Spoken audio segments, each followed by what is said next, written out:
Menurut berbagai hadis yang sahih, Nabi Isa Al-Masih nanti akan turun lagi.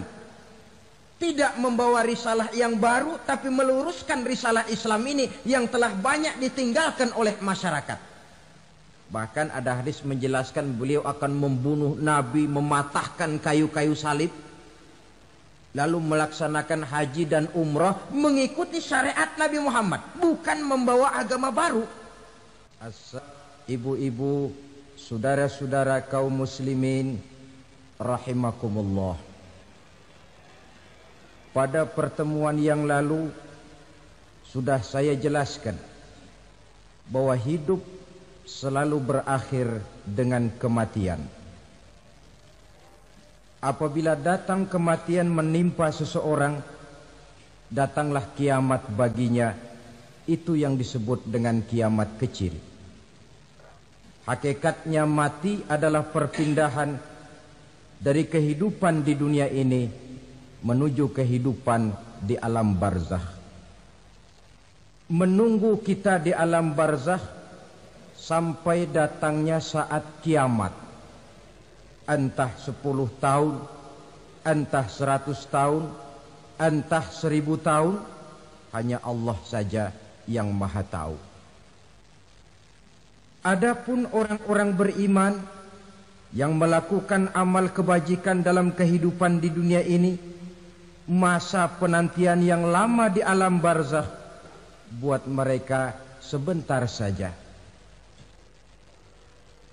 Tetapi bagi orang-orang kafir yang ingkar, yang tidak beriman kepada Allah, yang hidup di dunia cuma menumpuk-numpuk dosa, tentu penantian di alam barzakh akan merupakan waktu yang sangat lama. Bukankah dalam kehidupan kita waktu itu memang relatif? Contoh misalnya, bagi pemuda-pemudi yang sedang duduk asyik memadu cinta, waktu 4-5 jam saja rasanya cuma 4-5 menit. Tenggelam oleh keasikan. Tapi buat orang yang berbaring di rumah sakit, meratap di balik-balik apa itu tembok derita kata lagu, di balik dinding-dinding penjara, sehari bagai seminggu, seminggu rasa sebulan, sebulan boleh jadi rasa setahun. Penantian yang sangat lama. Kapan kiamat itu akan datang? Ini rahasia Allah. Jangankan kita yang orang awam, baginda Nabi sendiri tidak diberitahu oleh Allah kapan kiamat itu akan terjadi. Tetapi sungguh pun demikian, banyak hadis-hadis yang menjelaskan ciri atau tanda-tanda datangnya kiamat. Nah, kalau sudah bicara soal tanda kiamat itu ada 2. Pertama yang disebut alamatus sughra, tanda-tanda kecil. Ini waktunya masih ada tenggang. Ada yang dinamakan alamatul kubra, tanda-tanda besar. Artinya kiamat sudah diambang pintu.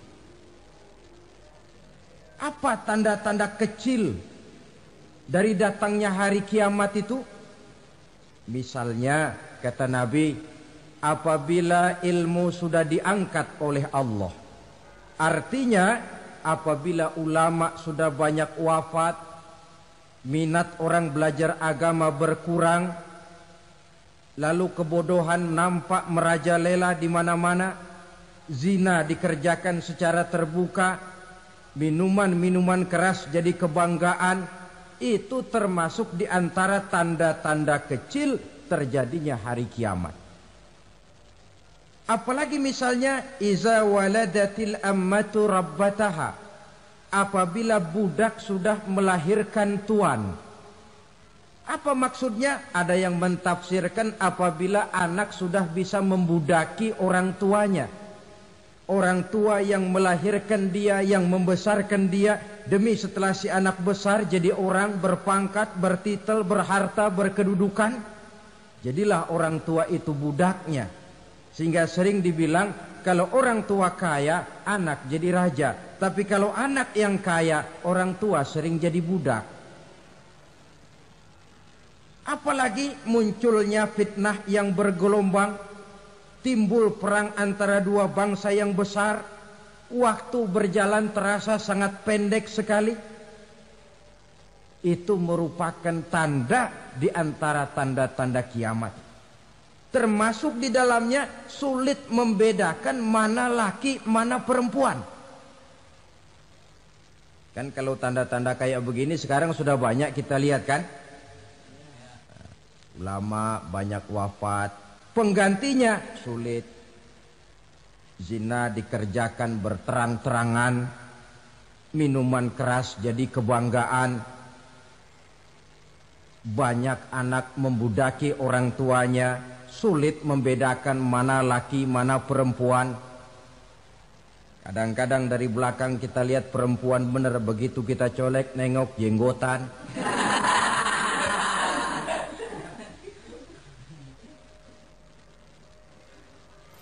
Ini termasuk tanda-tanda kecil. Masih ada tenggang sampai akan terjadinya kiamat itu. Nah, yang dimaksud dengan tanda-tanda besar, ini tanda besar artinya kiamat sudah di ambang pintu. Pertama, matahari terbit dari sebelah barat. Apabila matahari sudah terbit dari arah sebelah barat, tertutuplah sudah pintu taubat. Bersabda Nabi kita, la taqumus sa'atu hatta tatlu'a syamsu min maghribiha. Tidak akan datang hari kiamat sampai matahari terbit dari arah sebelah barat. Wa iza tala'at, manakala matahari telah terbit dari arah sebelah barat, wara'ahan nasu, manusia banyak menyaksikan itu, amanu ajma'un, mereka pun lalu beriman. Yang tadinya kafir, yang tadinya ingkar, yang tadinya membangkang, setelah melihat matahari terbit dari sebelah barat, buru-buru beriman, berlomba-lomba mengucap dua kalimat syahadat. Tapi apa yang terjadi? Kata Nabi, wadzalika hina la yanfa'u nafsan imanuha lam takun amanat min qabl. Hari itu adalah hari yang iman sudah tidak berguna lagi bagi seseorang apabila sebelumnya memang dia tidak pernah beriman. Au kasabat fi imaniha khaira, atau beriman tetapi tidak pernah melakukan kebajikan di dalam keimanannya itu. Hari yang sudah kasib, hari yang sudah terlambat, beriman tidak akan ada gunanya lagi. Ini pelajaran buat kita. Sebelum sang surya terbit dari sebelah barat, sebelum nafas sampai di tenggorokan, artinya pintu taubat masih terbuka. Kalau dua hal itu sudah terwujud, nafas sudah sampai di kerongkongan, atau matahari sudah terbit dari arah sebelah barat, tertutuplah sudah pintu taubat. Tak ada lagi gunanya pangkat, jabatan, harta, bahkan beriman pun dalam suasana macam itu. Too late, kata orang Kulon. Sudah terlambat. Matahari terbit dari arah sebelah barat. Itu tanda besar, artinya kiamat sudah di ambang pintu. Lalu apalagi tanda besar? Munculnya Dajjal. Dajjal artinya pendusta-pendusta yang menyesatkan manusia. Ada dua macam Dajjal, saudara. Ada Dajjal kecil. Ini Dajjal kelas teri. Kalau ini sejak zaman Rasulullah sudah ada itu. Tiap zaman ada. Di zaman Rasulullah misalnya ada yang bernama Aswad al-Unsi dari Yaman. Ada yang namanya Musailamah al-Kazzab dari Yamamah. Ada yang namanya Ibnu Sayyad dari Madinah. Ini dajjal-dajjal di zaman Rasul. Musailamatul Kazab memproklamirkan diri jadi nabi dia. Di zaman Rasul masih hidup. Ini dajjal zaman Nabi. Di zaman sahabat muncul dajjal-dajjal. Di zaman kita sekarang ini dajjal-dajjal pun gentayangan. Dajjal-dajjal kelas teri. Kerjanya mendustakan manusia, menyesatkan manusia, memalingkan manusia dari jalan yang benar dan diridhoi oleh Allah Subhanahu wa taala. Adapun yang merupakan tanda besar dari datangnya kiamat, dajjal-dajjal kelas kakap.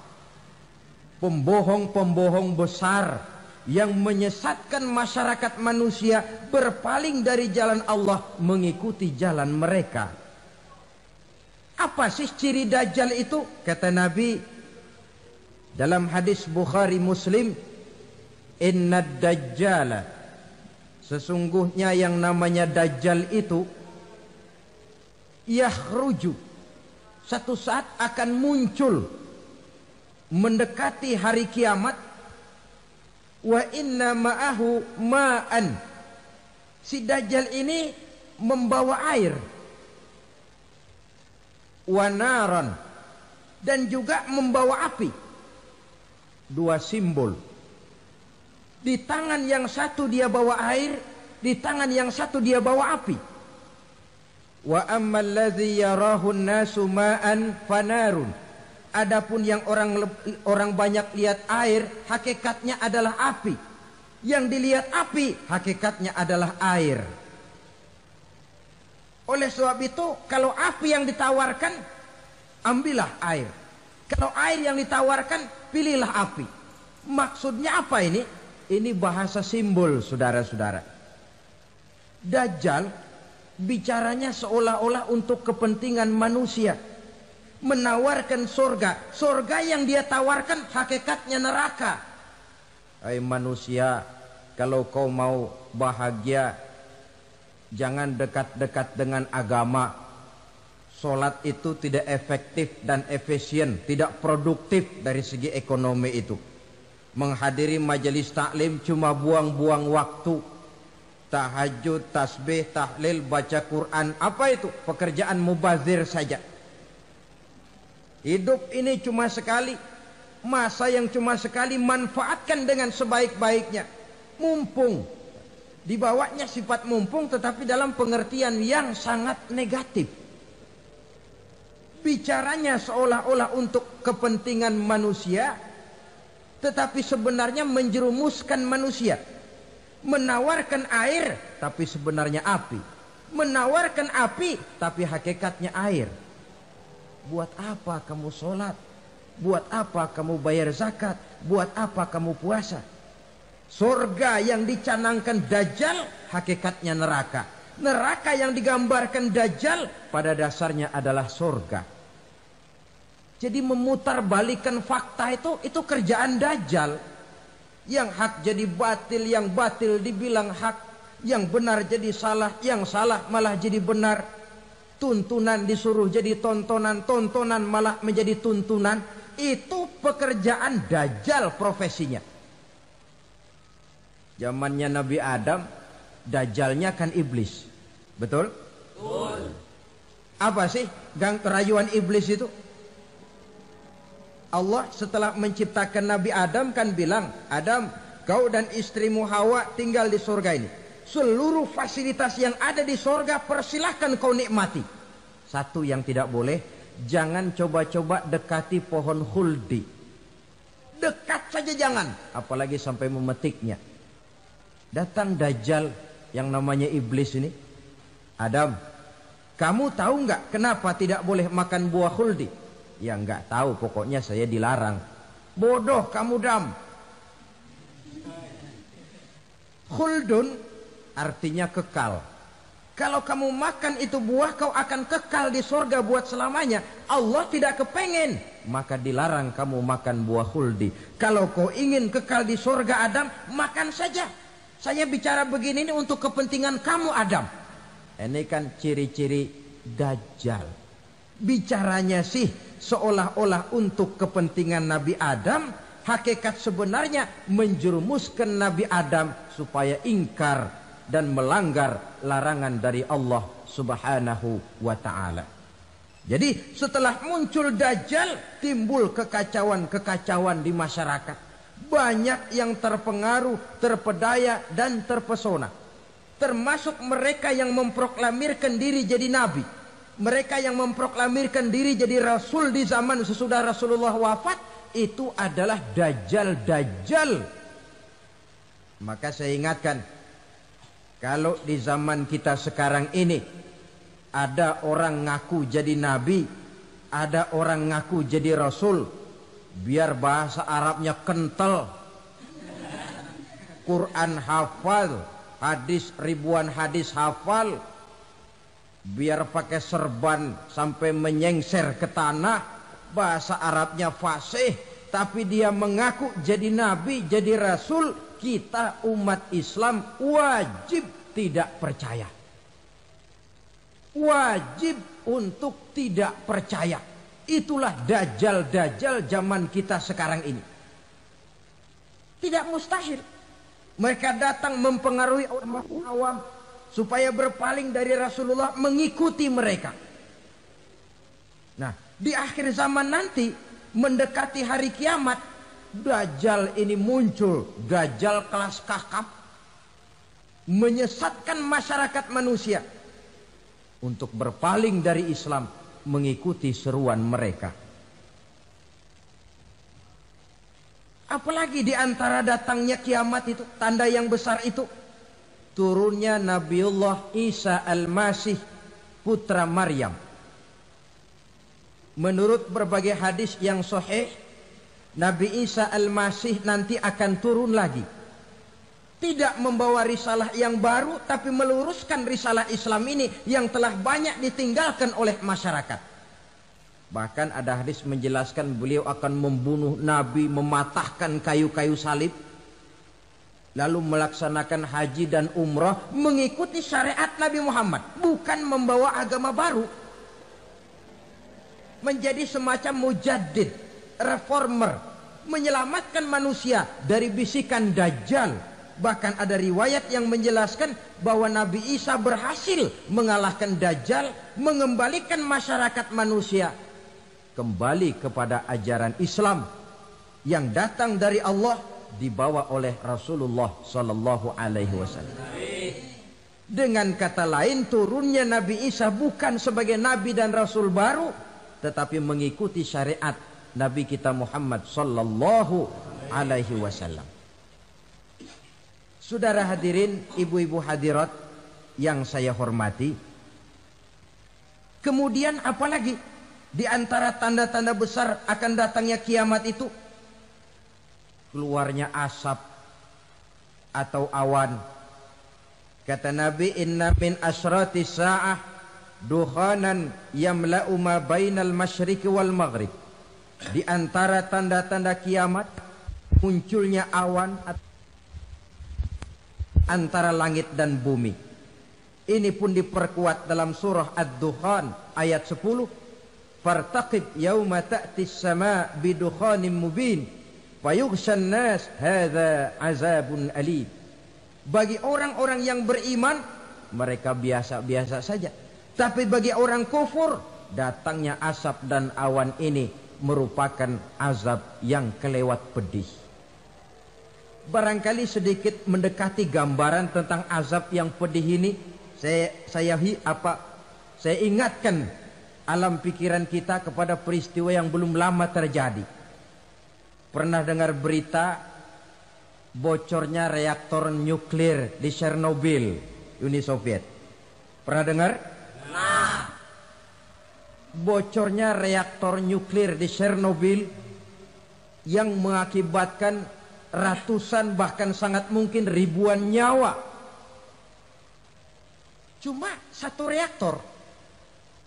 Bagaimana kalau seluruh cadangan nuklir yang dimiliki oleh para negara adik kuasa ini diledakkan? Bahkan yang konon menurut catatan cadangan nuklir yang dimiliki bersama oleh Amerika dan Rusia sekarang ini sudah sanggup memusnahkan 6 miliar manusia. 1,5 kali lebih banyak dari jumlah manusia yang nongkrong di permukaan bumi ini. Saudara-saudara hadirin yang saya hormati, lalu saat mendekati hari kiamat, apalagi tandanya? Setelah Nabi Isa wafat, pada saat turunnya yang kedua kali, lalu Allah meniupkan angin sejuk. Semua orang-orang beriman, orang-orang baik wafat, sehingga penghuni bumi ini cuma tinggal lagi terdiri dari orang-orang kafir. Tidak ada lagi di bumi ini yang bisa mengucapkan Allah.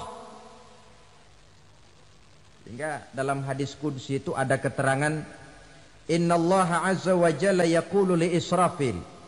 Allah pernah pesan kepada malaikat Israfil. Kata Allah, Israfil, Iza sami'ta qailan yaqul Allah, Allah, fa akhirin nafah 40 sanatan ikraman liqailiha. Hai Israfil, apabila kau dengar di permukaan bumi masih banyak orang yang mengucapkan Allah, Allah, maka tunda sangkakala kiamat itu 40 tahun. Untuk apa? Ikraman liqailiha, menghormati orang yang mengucapkan Allah, Allah itu. Wah, jadi karena sekarang masih banyak yang mengucapkan Allah, besar hatilah kita, masih jauh kiamat itu. Tapi jangan lupa, kiamat pribadi, kiamat kecil itu yang gak kita sangka-sangka. Ajal datang mencabut nyawa, itu kiamat pribadi. Dan itu yang pasti kita hadapi. Dan itu yang membuat kita tidak boleh bersikap main-main di dalam kehidupan sekarang ini. Saudara hadirin yang saya hormati, tidak ada lagi orang-orang muslim. Seluruh penduduk dunia ini kafir. Lalu terciptalah struktur sosial yang berlandaskan prinsip hidup semau gue. Bakal terjadilah prinsip di mana yang kaya menyantap yang miskin, yang kuat menindas yang lemah. Hidup sudah bagaikan di rimba belantara. Berlaku hukum rimba. Siapa yang kuat dia yang menang. Siapa yang lemah menjadi mangsa. Timbul kekacauan. Maksiat merajalela. Munkarat menjadi-jadi. Sehingga isi bumi ini penuh dengan segala macam perbuatan dosa. Tidak ada perlunya lagi alam diperpanjang temponya. Datang saat yang sudah dijanjikan oleh Allah Azza wa Jalla, maka terjadilah yang disebut kiamat kubra, kiamat besar, kiamat ancur-ancuran. Bagaimana kejadian ini dimulai? Dalam surah Az-Zumar ayat 68, Allah Subhanahu wa taala berfirman, "Wa nufikha fis-suri fasa'iqa man fis samawati wa man fil ardi illa man sya'allahu." Maka manakala ditiuplah sangkakala, terkejutlah seluruh yang ada di langit dan seluruh yang ada di bumi. Bila saat kiamat datang, Allah perintah malaikat Israfil, Israfil, tiup sangkakalamu. Ditiuplah sangkakala oleh malaikat Israfil. Yang akibat daripada tiupan itu, seluruh yang ada di langit, seluruh yang ada di permukaan bumi terkejut. Yang ada di langit siapa? Malaikat kan. Bayangin aja kalau malaikat kaget, apalagi kita. Terkejut seluruh makhluk yang ada di bumi, yang ada di langit mendengar suara sangkakala itu. Bunyinya tidak sanggup kita bayangkan dahsyatnya. Ledakan nuklir, ledakan neutron, belum apa-apa ketimbang bunyi sangkakala malaikat Israfil ini. Nah, lalu mendengar bunyi sangkakala ini, Gemparlah makhluk, kacaulah alam. Bumi gempa, planet-planet bertabrakan, gunung meletus, air laut tumpah ke darat, angin topan bertiup, halilintar menyambar. Lalu semua yang bernama hidup mati total. Mati bareng tanpa persiapan. La haula wala quwata illa billah. Saya kadang-kadang dalam tafakur bermohon, ya Allah, mudah-mudahan saya enggak nemuin kiamat beneran. Ngeri. Tidak bisa kita bayangkan macam apa suasana seperti itu. Allah saja banyak memberikan gambaran, misalnya Al-Qari'ah, wa mal qari'ah, wa ma adraka mal qari'ah. Kejadian yang menggemparkan. Tahukah kamu apa kejadian yang menggemparkan itu? Yauma yakunun nasu kal farasil mabsus wa takunul jibalu kal ihnil manfus. Pada saat itu manusia berterbangan bagai kupu-kupu. Gunung berterbangan seperti kapas ditiup angin. Gunung saja macam kapas, konon lagi manusia. Kematian total, mulai semut sampai gajah mati. Jin mati, iblis mati, malaikat mati. Malaikat saja mati. Saudara hadirin yang saya hormati, kematian total yang tanpa persiapan. Orang bilang, Pak, kalau mati bareng begitu yang repot malaikat maut dong ya. Cabut sana, cabut sini. Itu kalau menurut logika kita. Mestinya begitu menurut logika. Tapi logika juga yang nggak perlu serepot itu. Sebab untuk mematikan listrik di wilayah DKI, di wilayah Jakarta, nggak perlu tiap rumah didatengin, matiin, ya lama. Cukup dari kantor pusatnya saja PLN, tekan satu tombol, gelaplah seluruh Jakarta. Saudara hadirin yang saya hormati, kematian total. Lalu setelah kematian total, planet-planet juga mati, dalam arti tidak bergerak dan beredar. Angin mati, dalam arti tidak bertiup. Air mati, dalam arti tidak ada riak gelombang. Pokoknya semua mati. Kullu nafsin za'iqatul maut. Semua yang bernafas mati. Dalam ayat lain, kullu man 'alaiha fan. Semua yang ada di permukaan bumi fana. Yang kekal cuma Allah Subhanahu wa ta'ala.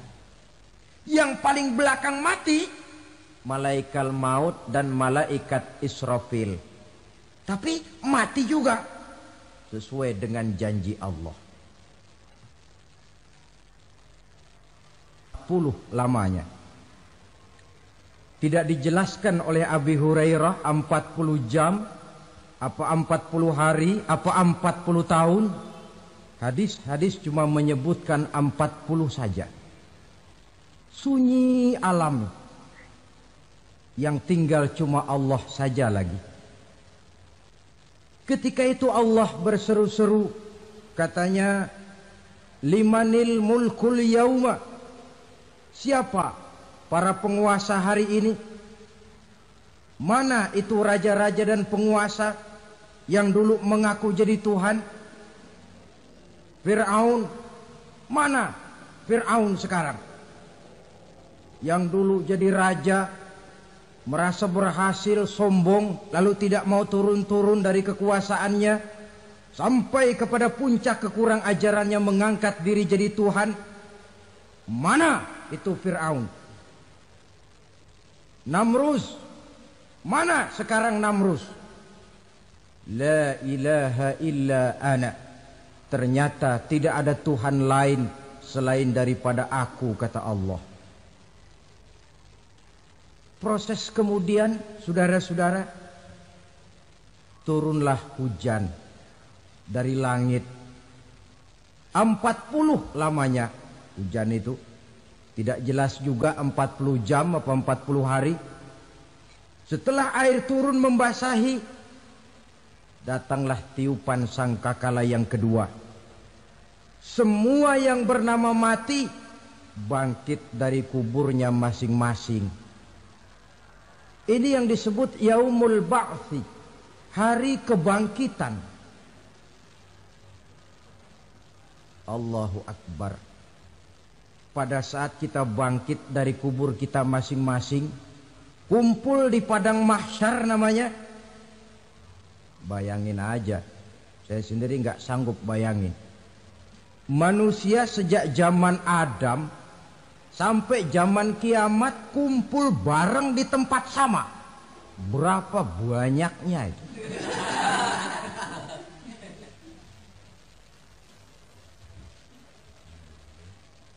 Dan yang luar biasa menurut satu riwayat, pada saat bangkit itu, Masya Allah, roman muka kita berubah. Disesuaikan dengan amalan kita waktu di dunia ini.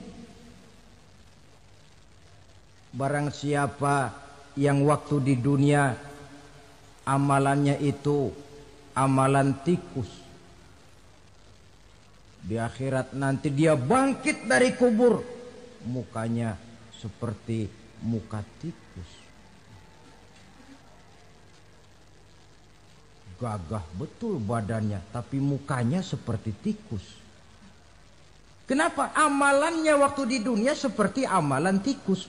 Apa amalan tikus itu? Suka ngegeragoti barang yang sudah disimpan rapi-rapi. Orang sudah simpan uang rapi-rapi, simpan perhiasan rapi-rapi, digeragoti oleh tikus. Maling-maling, pencoleng-pencoleng, koruptor-koruptor. Itu nanti di akhirat nanti kita lihat mukanya seperti muka tikus. Oh ini waktu di dunia suka nyolong, hanya seperti muka tikus. Barang siapa yang waktu di dunia ini amalannya itu amalan macan, dia akan bangkit nanti mukanya seperti muka macan. Apa amalan macan? Macan itu amalannya menang-menangan. Orang yang mau menang saja nggak mau mengalah. Coba lihat di hutan. Kenal hutan nggak? Di hutan, raja hutan di mana-mana pasti macan. Betul kan? Betul. Padahal hutan belum pernah bikin pemilihan umum. Tapi macan tidak peduli ada pemilihan umum apa tidak, pokok saya raja. Sebab apa? Macan jadi raja itu bukan karena benar, tapi karena kuat jadi raja. Setelah dia jadi raja, rakyat hutan yang mesti dilindungi malah dimakan oleh raja macan. Kambing rakyat hutan dimakan oleh macan. Ayam rakyat hutan dimakan oleh macan. Itu nanti kita lihat di akhirat itu mukanya seperti muka macan, gagah betul. Lalu barang siapa yang di dunia ini amalannya itu seperti amalan anjing, nanti dia punya muka seperti muka anjing. Apa amalan anjing? Pertama, anjing itu kalau disuruh jaga rumah, dia tidak bisa membedakan mana maling, mana tamu.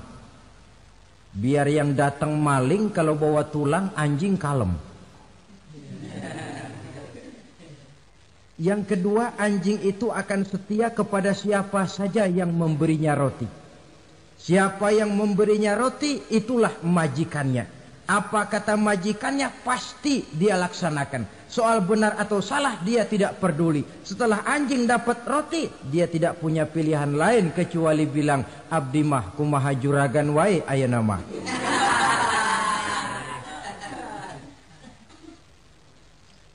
Saudara hadirin yang saya hormati, berkumpul di padang mahsyar, tiap orang sibuk dengan persoalannya masing-masing. Matahari waktu itu didekatkan oleh Allah. Panas luar biasa. Ada yang saking panasnya itu mencucurkan peluh keringat sampai sebatas mata kakinya. Ada yang keringatnya sampai sedengkulnya. Ada yang keringatnya sampai sepusatnya. Ada yang keringatnya mengalir sampai sebahunya. Ada yang kelelap oleh keringatnya sendiri. Sementara orang di sampingnya nggak apa-apa. Bergantung lagi amalan dia waktu di dunia ini. Saudara-saudara, sebagian orang dalam kepanikan padang mahsyar berombong-rombong datang mereka menghadap Nabi Adam. Ya Adam, anta abal bashar.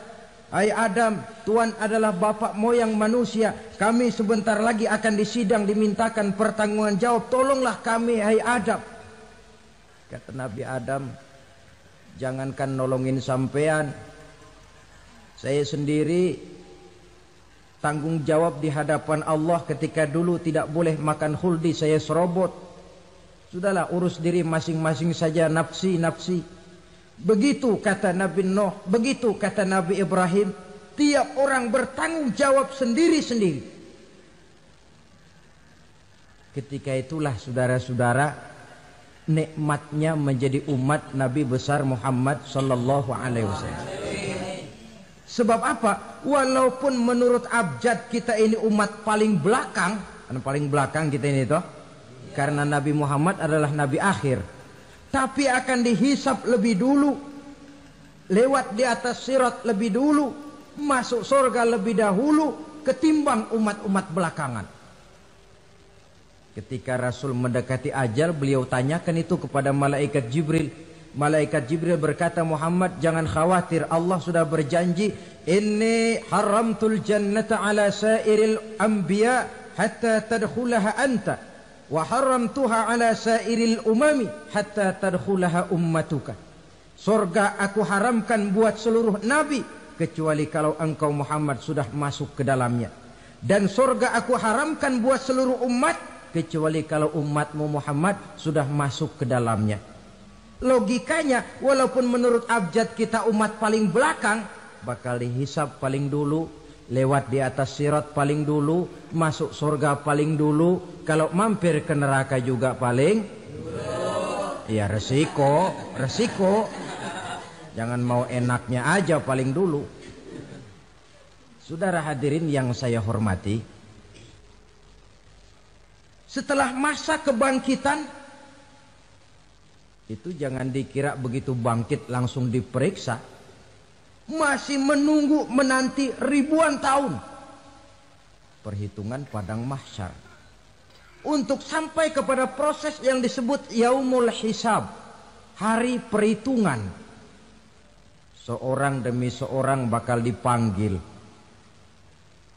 Bayangkan saja, kita se-RT saja di absen, kadang-kadang perlu waktu lama. Ini manusia sejak zaman Nabi Adam sampai datang hari kiamat, satu demi satu disidang di hadapan Qadhi Rabbul Jalil.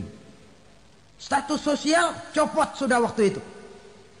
Yang pernah jadi hartawan di situ tidak lagi kelihatan kehartawanannya. Yang pernah jadi jenderal tidak lagi dipanggil jenderalnya. Yang ustadz tidak lagi dipanggil al-mukarramnya. Seluruh status sosial selesai. Dipanggillah kita seorang demi seorang menghadap Qadhi Rabbul Jalil. Bagaimana proses penghisaban itu? Pertama, proses tanya jawab. Di antaranya ada hadis menyatakan, lan tazula qadama 'abdin yaumal qiyamah hatta yus'ala an arba'i khisalin. Besok di hari kiamat tidak akan bergeser telapak kaki seorang hamba sampai dia ditanya lebih dulu tentang 4 persoalan. Tentang ilmunya. Kemana ilmu itu diamalkan? Tentang umurnya. Di mana umur itu dihabiskan? Tentang masa mudanya. Kemana masa muda itu dipakai? tentang hartanya, dari mana harta itu didapat dan kemana harta itu dibelanjakan. Ini termasuk proses tanya jawab. Jadi kalau istilah pengadilan dunia, nama Fulan bin Fulan. Kamu waktu di dunia diberikan umur panjang untuk apa?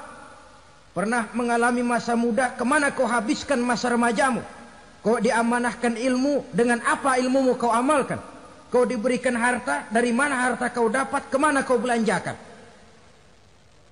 Tak seorang pun yang bisa mungkir.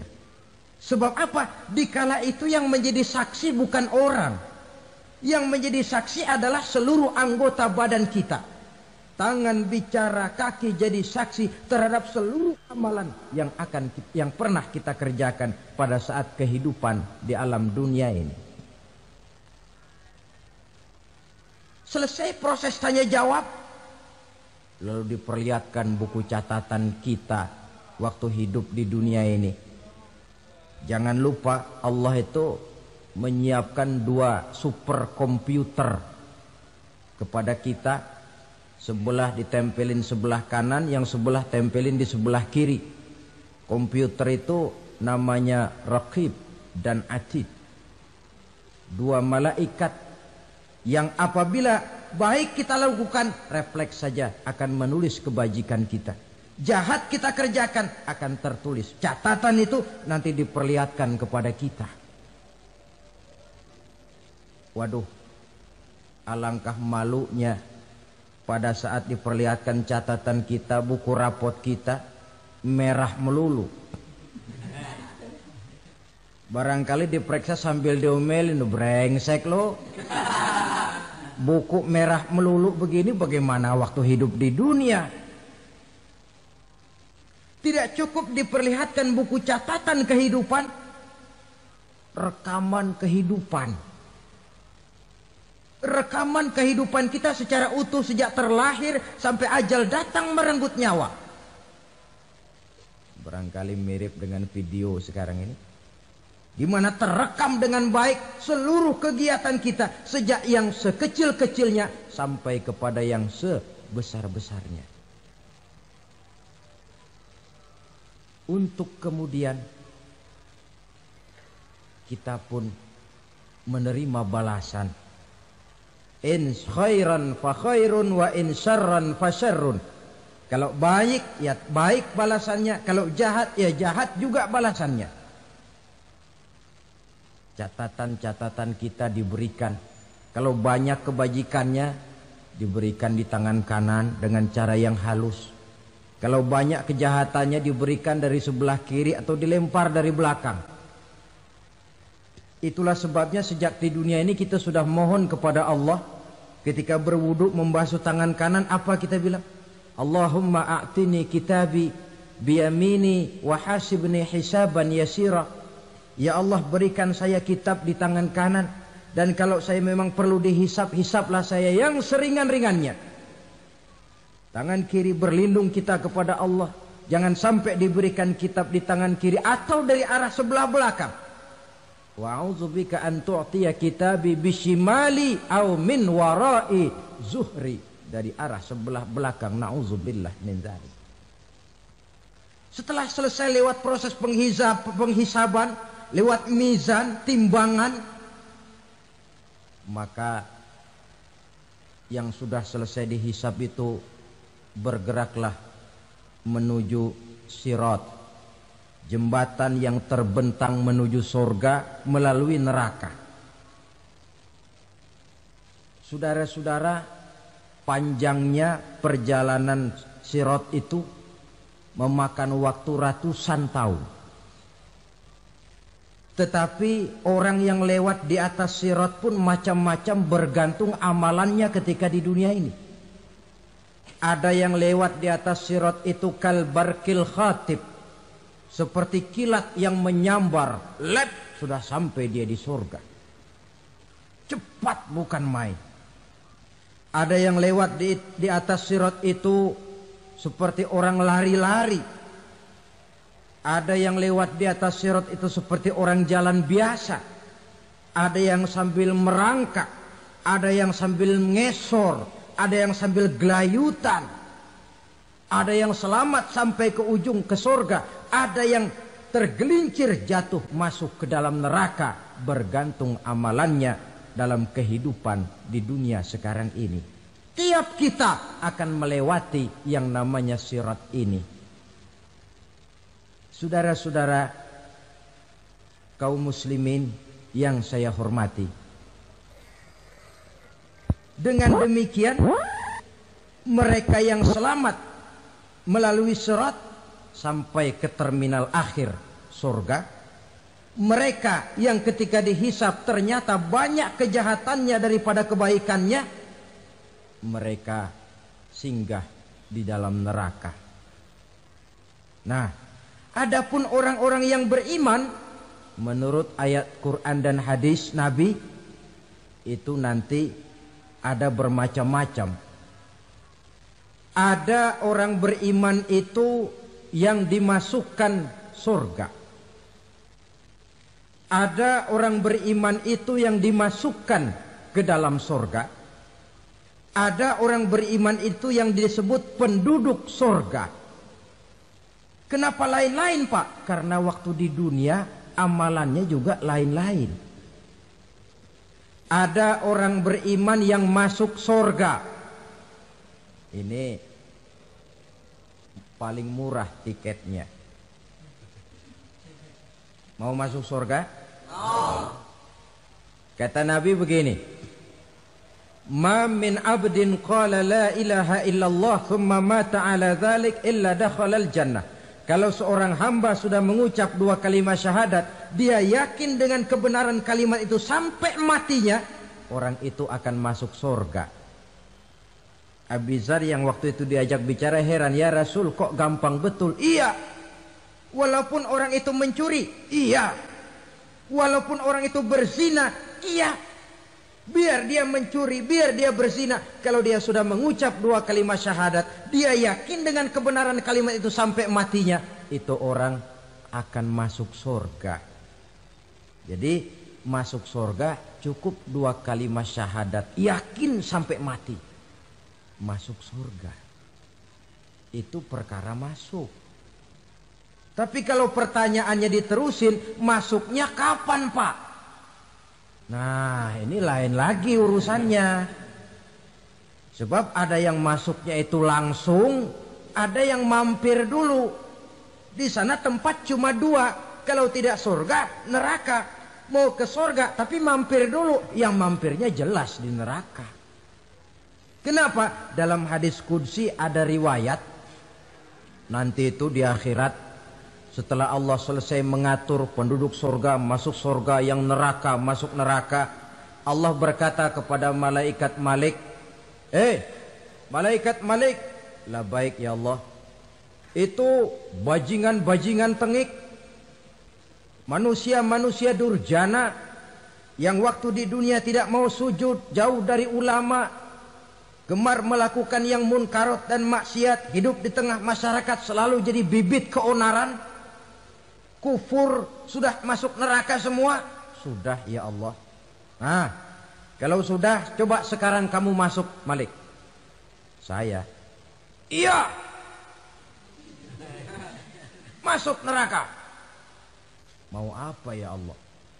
Kata Allah, akhriju minan nar man kana fi qalbihi misqala habatin min khardalin min iman. Kau masuk neraka, cari di dalam neraka orang-orang yang ada imannya walaupun kecil sebesar biji zarah, angkat mereka keluar.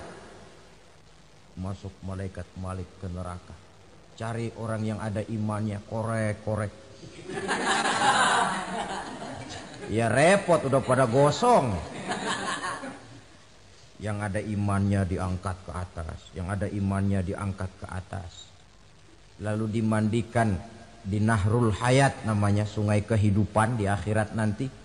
Cakep lagi rupanya, bersih lagi wajahnya, apel di hadapan Allah. Kata Allah, bagaimana mas? Kapok nggak sampean?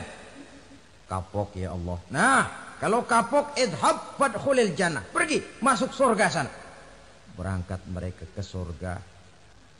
ketemu sama teman-temannya yang udah sampai lebih dulu, yang nggak pakai mampir lagi. Terjadi dialog. Kata teman-temannya yang udah pada nyampe duluan, Mas, iya, emang baru sampai? Oh, saya baru sampai. Memang mampir di mana dulu, Mas? Kita sudah lama sampai di surga. Saudara buka surah Al-Muddatsir ayat 34-35. Ma salakakum fis saqar? Kenapa kamu mampir di neraka Saqar? Qalu lam naku minal musallin. Mereka menjawab, kami mampir di neraka Saqar, Mas, gara-gara dulunya kami waktu di dunia ndak pernah sholat. Ndak pernah sholat? Ndak pernah. Kan rumahnya dekat masjid. Cuma dekat doang, Mas. Sholat mah enggak saya. Nggak pernah ngasih makan fakir miskin, nggak pernah hadir di majelis taklim, pendeknya nggak pernah melakukan kebajikan, maka saya pun mampir di neraka Saqar.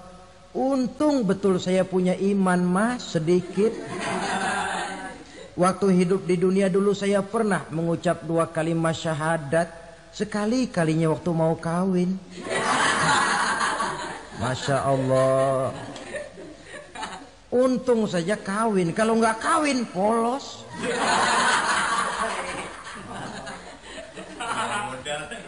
Itu juga penghulu sudah setengah mati ngajarin. Asyhadu alla, asyaduaan, asyaduaan.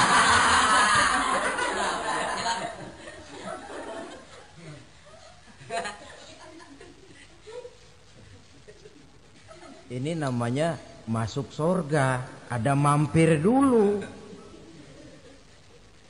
Ada pula orang mukmin itu yang dimasukkan surga. Namanya dimasukkan kan terima beres. Saya masuk ke rumah, jalan sendiri, cari tempat sendiri. Saya dimasukkan ke dalam rumah, terima beres, pokok ada di dalam, itu dimasukkan namanya. Nggak pakai mampir. Tapi tentu tiketnya lebih mahal ketimbang yang pertama tadi. Apa kata Allah? Innal ladzina amanu wa amilus salihat la ukaffiranna anhum sayyi'atihim wa la udkhilannahum jannah. Sesungguhnya orang-orang yang beriman kemudian beramal soleh, kami hapuskan segala dosa dan kesalahannya, kami masukkan mereka ke dalam surga. Lihat ayatnya, Allah yang memasukkan, kita yang dimasukkan. Tidak pakai transit, tidak usah mampir. Cuma tidak cukup syahadat, tidak cukup amanu, tapi diiringi dengan wa'amilus salih. Iman, amal. Tidak cukup syahadat, lalu dibuktikan dia sholat, dia zakat, puasa, lalu dia melakukan berbagai macam kebajikan. Ini yang menyebabkan dia tidak pakai mampir di tempat yang bernama Saqar. Lalu ada pula orang mukmin itu yang disebut penduduk surga. Wah, ini sudah VIP ini. Ashabul jannah, penduduk surga. Siapa mereka? Kata Allah, innal ladzina amanu summa istaqamu fala khaufun 'alaihim wala hum yahzanun ulaika ashabul jannah hum fiha khalidun. Sesungguhnya orang-orang yang beriman lalu istiqamah, tetap dalam melaksanakan perintah Allah, tidak goyah, tidak labil tapi stabil, istiqamah, mereka tidak takut dan tidak bersedih hati. Merekalah penduduk surga. Iman, istiqamah. Tidak punya duit, sembahyang. Banyak duit, sembahyang. Miskin, sembahyang. Kaya, tetap sembahyang. Istiqamah. Kadang orang kalau susah rajin ke masjid, banyak duitnya ngelihat masjid melengos. Waktu miskin hamba Allah, setelah kaya jadi hamba harta. Bergeser, tidak ada nilai istiqomahnya. Saudara-saudara, dengan begitu penduduk neraka itu dua. Ada penduduk permanen, ada penduduk yang semi permanen. Yang semi permanen orang-orang beriman yang mempunyai dosa besar. Mereka masuk ke neraka untuk menerima azab sesuai dengan dosanya. Bila selesai masa azab itu, mereka akan diangkat untuk ditempatkan kembali ke dalam surganya Allah Subhanahu wa ta'ala. Nah, dikala itulah saudara-saudara, ada yang disebut syafaat dari Rasulullah Sallallahu Alaihi Wasallam. Tapi tentu jangan lupa, syafaat ini ibarat kain menambal dia. Kita punya kain bolong-bolong sedikit, syafaat yang menambal. Solat kita ada kurang dikit, sedekah kita ada campur riak dikit, amalan kita ada tidak karena Allah dikit, kita berharap syafaat.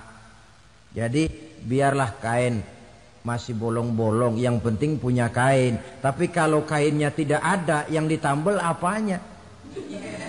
Solat tidak, puasa tidak, zakat tidak, berharap syafaat saja. Ya, terlalu berlebihan itu.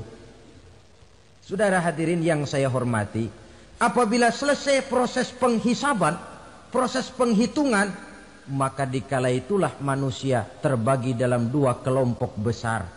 Fariqun fil jannah wa fariqun fis sa'ir. Sekelompok orang-orang beruntung yang masuk ke dalam surga, dan sekelompok lagi masuk ke dalam neraka. Akan memakan waktu untuk menceritakan sifat surga dan neraka, tapi insya Allah pada kesempatan pertemuan lain saya sampaikan. Namun sebagai gambaran umum cukuplah saya sampaikan sebuah hadis qudsi. Allah jelaskan, a'dadtu li'ibadiyas salihin ma la 'ainun ra'at wa la uzunun sami'at wa la khatara fi qalbil bashar. Aku sediakan buat hamba-hambaku yang soleh, yang tidak pernah terlihat oleh mata, tidak pernah terdengar oleh telinga, dan belum pernah terdetik dalam hati manusia. Jadi kenikmatan surga belum pernah dilihat mata, belum pernah didengar telinga, belum pernah terdetik dalam hati. Pedihnya azab neraka belum pernah terlihat mata, belum pernah terdengar telinga, belum pernah terdetik dalam hati. Saudara hadirin yang saya hormati, oleh karena itu sebagai uraian akhir daripada kiamat ini, marilah sama-sama kita memanfaatkan hidup dengan sebaik-baiknya, supaya jangan timbul penyesalan di hari kemudian nanti. Mudah-mudahan kita seluruhnya diselamatkan Allah dari azab neraka dan mendapat surga dan ridhonya. Sekian dan demikianlah pertemuan kita kali ini. Terima kasih banyak atas segala perhatian. Mohon maaf atas segala kekurangan. Usikum wa nafsi bitaqwallah. Wassalamualaikum warahmatullahi wabarakatuh. Waalaikumsalam warahmatullahi wabarakatuh. Bapak-bapak, ibu-ibu, saudara-saudara kaum muslimin rahimakumullah. Murai di dahan dan koko ayam di kandang. Dunia ini penuh dengan berbagai macam kesibukan. Sejak dari petani yang turun ke ladang, pedagang yang berangkat ke pasar, pelajar yang menuju sekolah, sampai kepada pegawai yang berangkat ke kantor, seluruhnya tidak lain untuk mencari sesuatu yang bernama bahagia. Setiap orang menginginkan kebahagiaan, dan tidak seorang pun menginginkan kesengsaraan dalam kehidupan ini.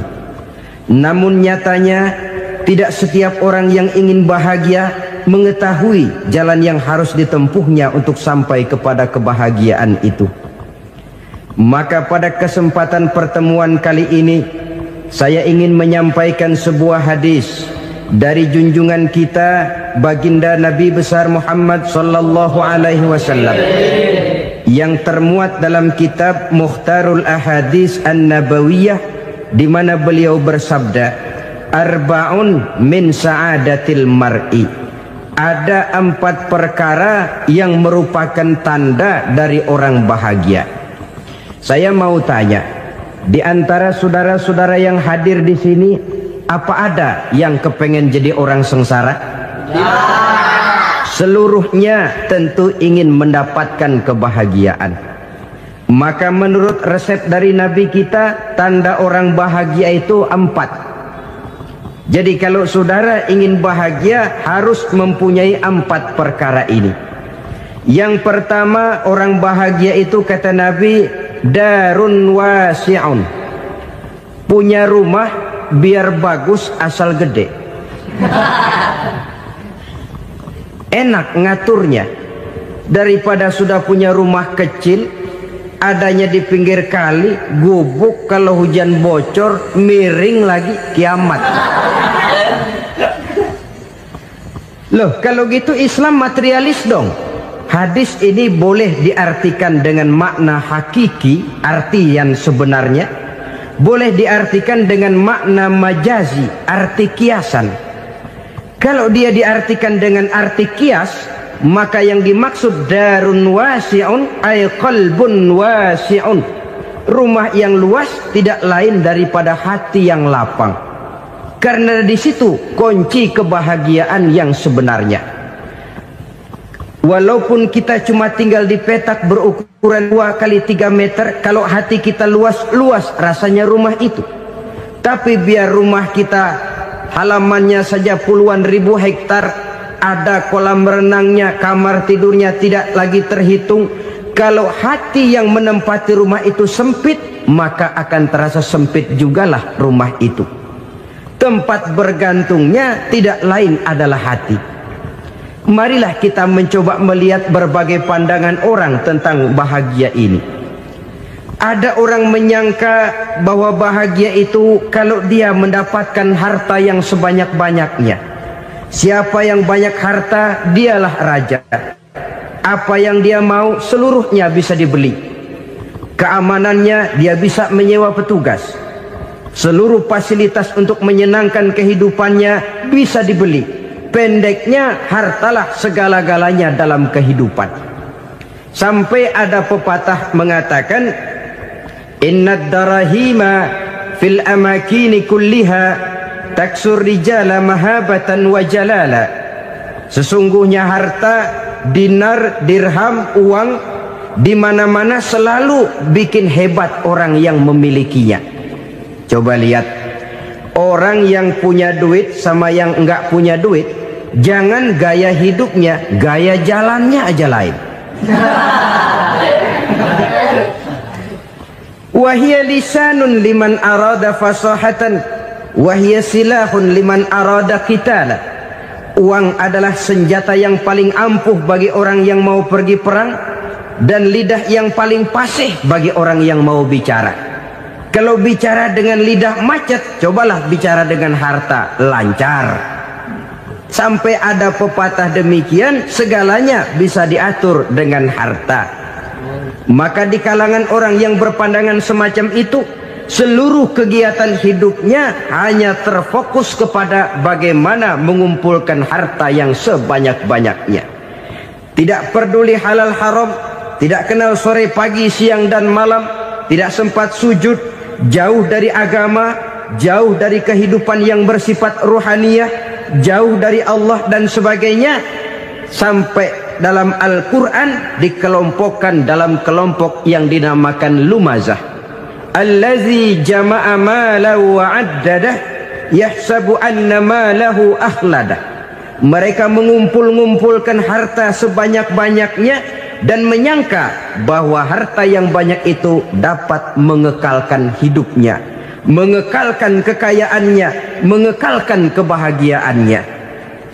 Saudara hadirin yang berbahagia, kalau pandangan hidup ini benar, artinya kalau harta memang merupakan satu-satunya hal yang dapat membuat orang bahagia, tentu di rumah mewah tidak akan pernah ada tangis derita. Tentu di satu tempat di mana fasilitas hidup serba menunjang tidak ada yang namanya penderitaan.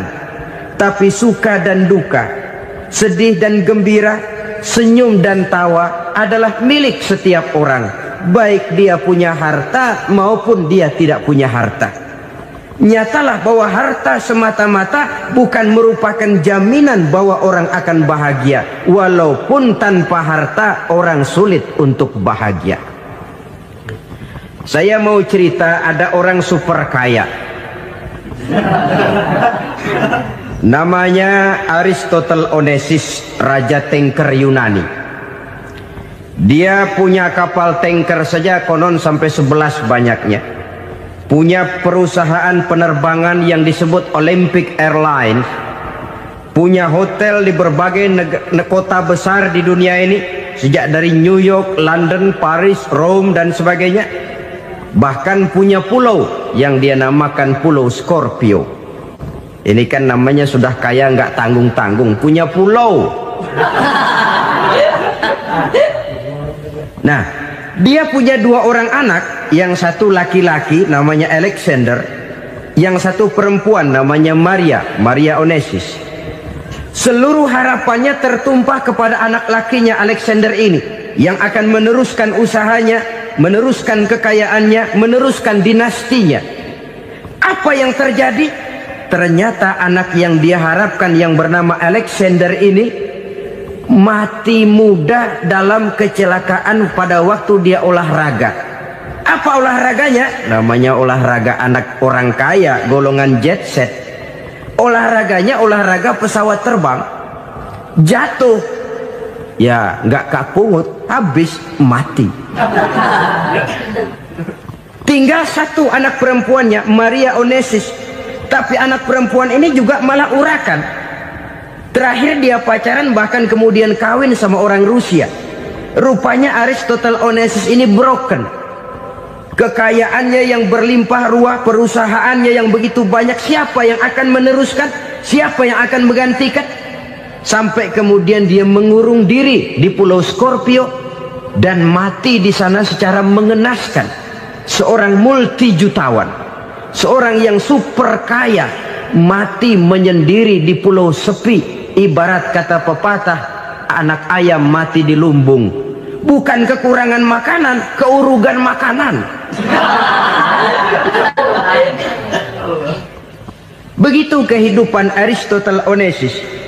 Dan banyak orang-orang yang sudah demikian kaya sampai dibingungkan oleh kekayaannya sendiri. Telusurilah kehidupan David Rockefeller misalnya, Henry Ford misalnya, Adnan Khashoggi misalnya. Multi jutawan yang kadang-kadang dibuat keder oleh kekayaannya sendiri. Pantas ketika Imam Ali ditawarkan orang, "Ya Ali, kalau kepadamu disuruh pilih ilmu atau harta, kau pilih mana?" Ya jelas pilih ilmu dong. Kenapa? Pertama, ilmu kalau kita berikan kepada orang lain tambah. Tapi harta kalau kita berikan kepada orang lain kurang. Saudara punya uang 10.000, dibagi orang 5.000, jelas uang saudara berkurang. Tapi saudara punya ilmu, diberikan kepada orang lain bisa, saudara pun makin mantap. Tidak lantas jadi bodoh karena ngajarin orang. Saudara bisa Fatihah lalu mengajarkan orang Fatihah, orang bisa, saudara pun makin hafal. Tidak lantas setelah diajarin orang ilmunya hilang. Begitu datang dia minta orang, "Tolong ajarin saya Fatihah," udah habis, nggak ada.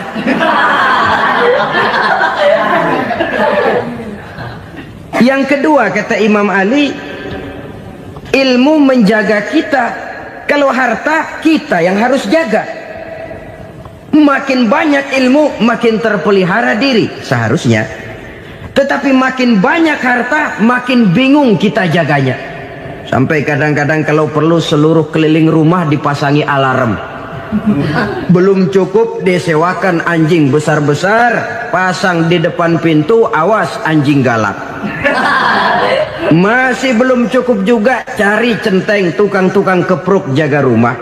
Masih terasa belum aman, padahal rumahnya dikelilingi tembok besar. Di balik tembok ada pintu-pintunya tebal.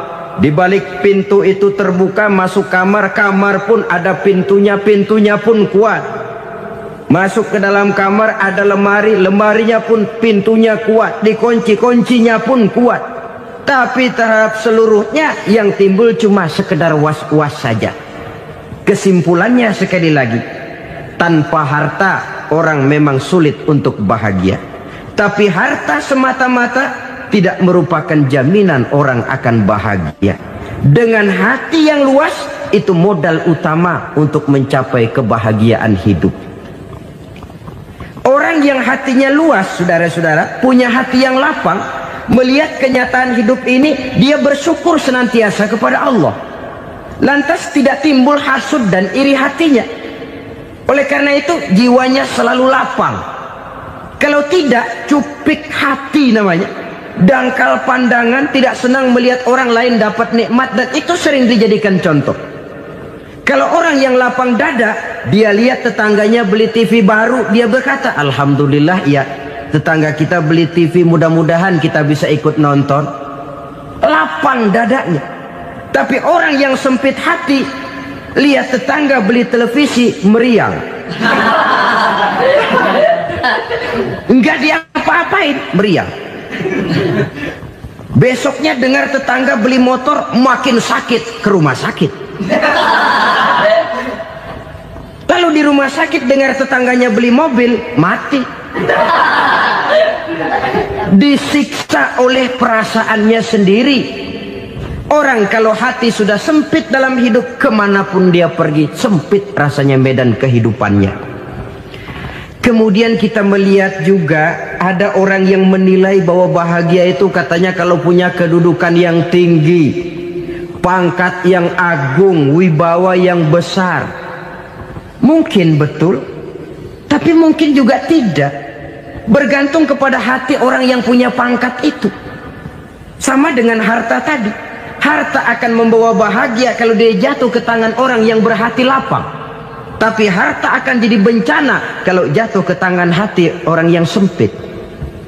Pangkat akan membawa bahaya kalau jatuh di tangan hati orang yang sempit. Lebih dari itu, kenyataan mengajarkan kepada kita bahwa ternyata pangkat dan jabatan tidak selamanya memberikan kebahagiaan dalam kehidupan. Bahkan resikonya kelewat besar. Beberapa bukti kita bisa ambil dari para pemimpin dunia yang menjadi korban lantaran pangkat dan jabatan yang disandangnya.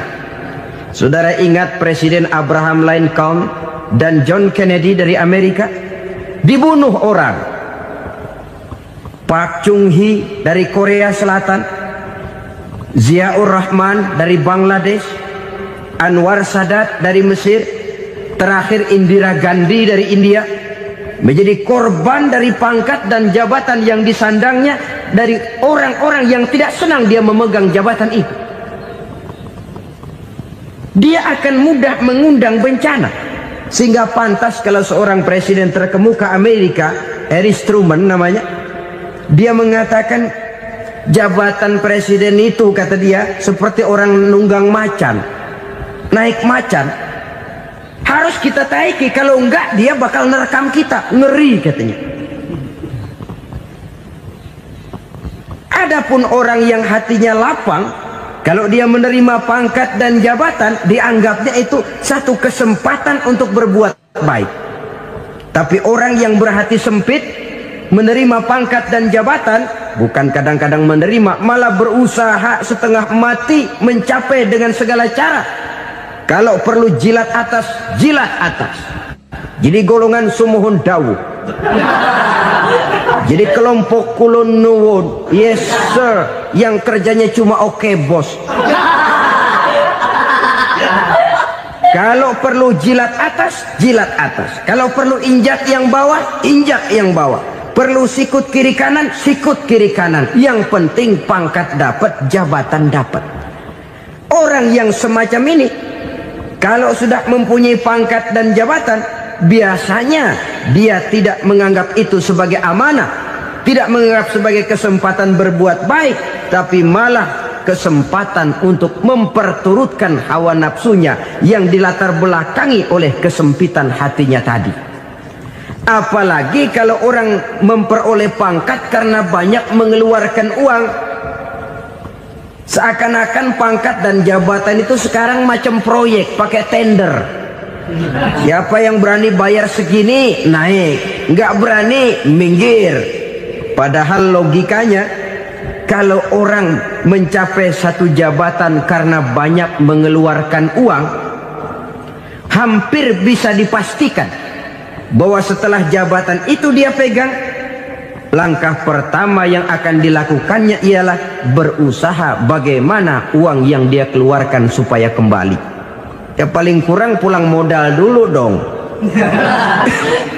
Soal mikirin rakyat, soal nanti, tapi ini modal harus pulang. Itu celakanya kalau orang memperoleh pangkat dan jabatan cuma karena banyak mengeluarkan uang.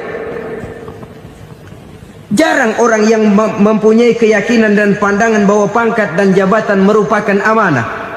Jadi sekali lagi, pangkat dan jabatan mungkin saja membawa kebahagiaan kalau jatuh ke tangan orang yang berhati lapang.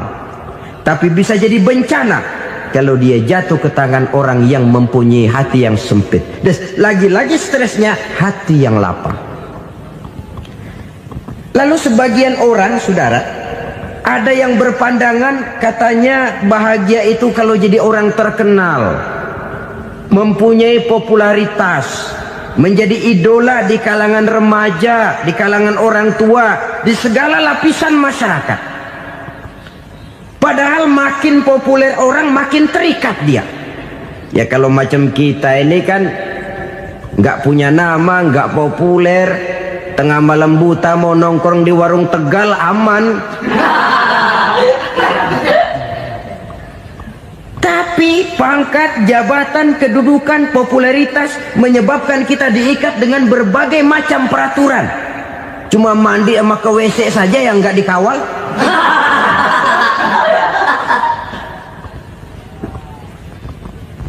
Benarkah popularitas, ketenaran membawa kebahagiaan?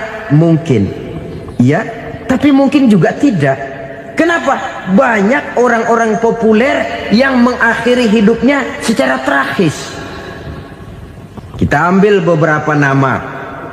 Di Amerika tahun 60-an ada bintang seksi paling terkenal yang dijuluki sex bomb, bom seks. Sampai sekarang jadi legenda, namanya Marilyn Monroe. Singkatan dobelnya itu inisialnya MM, Marilyn Monroe. Terkenal, top, sampai dia mati tahun 62. Namanya sekarang masih saja dibicarakan orang. Kenapa dia bunuh diri? Tidak punya hartakah dia? Banyak. Kurang populerkah dia? Seluruh dunia mengenalnya. Sejak rakyat kecil sampai pejabat tinggi dia punya hubungan. Kenapa? Jenuh. Dia terlahir dalam keadaan yatim. Setelah itu tidak lama dia berangkat remaja, ibunya meninggal. Pindah dari wanita asuh ke wanita asuh sampai 12 orang ibu angkatnya. Dan kekecewaan yang paling parah, setiap laki-laki yang dekat dengannya hanya seperti kapal berlabuh. Datang dan pergi silih berganti. Padahal dia merindukan seseorang yang bisa melindungi hidupnya. Dia rindukan itu dan dia tidak pernah menemukan. Itu yang akhirnya menyebabkan dia minum pil tidur kelewat dosis, minum obat tidur kebanyakan. Ya tidur terus sampai sekarang.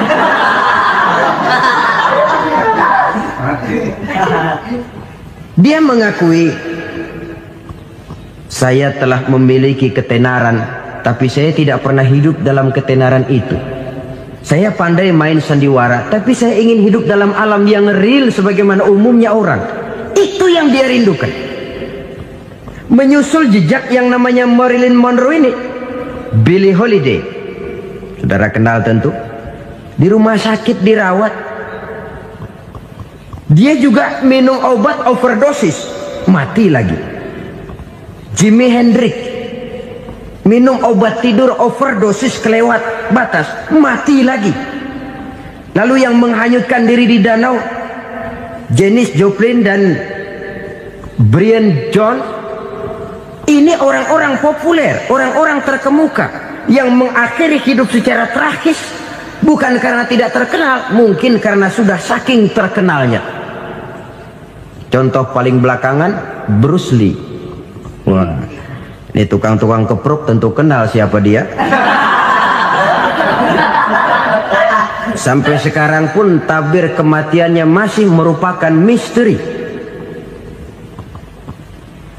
Dan yang masih hidup juga menunjukkan gejala yang aneh. Michael Jackson, rumahnya di Beverly Hills itu dijaga sedemikian rupa, dan dia selalu curiga kepada setiap makanan. harus steril, bersih dari segala macam kimia. Kemana dia pergi?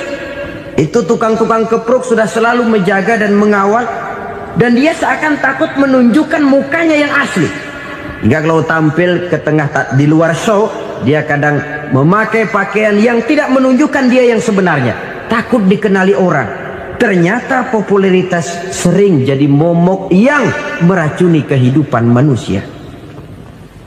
Oleh karena itu, benarlah junjungan kita pada saat beliau mengajarkan orang akan bahagia kalau dia mempunyai hati yang lapang. Nah, sekarang masalahnya untuk mendapatkan hati yang lapang, caranya bagaimana? Kita kembali kepada konsep Quran. Allah mengajarkan, ala inna bi dzikrillahi tatmainnul qulub. Ketahuilah bahwa dengan banyak mengingat Allah, hati akan tenang, jiwa akan lapang. Dengan kata lain, dekat dengan agama, merasakan kehadiran Allah dekat dalam hidup. Itu muara pertama untuk mencapai hati yang lapang. Ala inna bi dzikrillahi tatmainnul qulub. Jangan macam orang sekarang ingin mendapatkan ketenangan lalu tapak di puncak gunung, di gua-gua, di tempat sepi. Iyalah kalau nggak ada ular. Kalau tergigit ular berbisa, ketenangan belum, mati jelas itu. Islam positif untuk mendapatkan ketenangan. Ala inna bi dzikrillahi tatmainnul qulubi. Bahwa ketahuilah bahwa dengan banyak mengingat Allah, hati akan tenang, jiwa akan lapang, nuansa pikiran akan luas. Karena yang namanya bahagia ada dimanapun manusia berada. Di kampung ada bahagia, di kota ada bahagia, di ngarai, di lembah, di gunung, di hutan, di lautan, di angkasa luar, dimanapun bahagia itu ada kalau kita bermodalkan hati yang lapang ini. Dan hati akan lapang kalau kita dekat dengan agama. Dekat dengan harta buat sementara hati mungkin tenang, tapi ketenangan yang relatif dan temporer. Apalagi orang tiap kali tambah harta, tiap kali tambah rencana. Itu wajar. Mungkin sebelumnya saudara berpikir, kalau punya duit 5.000 enak nih. Begitu punya duit 5.000, aduh sayang kalau 10.000 aja. Tiap kali tambah harta, tiap kali lain rencana. Makin banyak rencana, makin menjauhkan kita dari yang namanya ketenangan. Padahal ketenangan merupakan unsur utama untuk mencapai bahagia. Dan ketenangan itu bermuara dalam hati manusia. Tengoklah kehidupan ini. Orang yang banyak harta dengan orang miskin, berbedakah rasa sakit yang mereka tanggungkan? Rasanya tidak. Walaupun si kaya tidur di kasur empuk berselimutkan sutra mahal, sementara si miskin meringkuk di balai bambu yang keras dan kasar. Apabila maut datang, dia juga tidak pernah pilih bulu. Maut datang menjemput si kaya di singgasana keemasannya, dikelilingi oleh para pengasuh, dayang dan idang serta para pengawal. Dan maut pun datang menjemput si miskin papa, sehingga ia tergelepar di tepian jalan.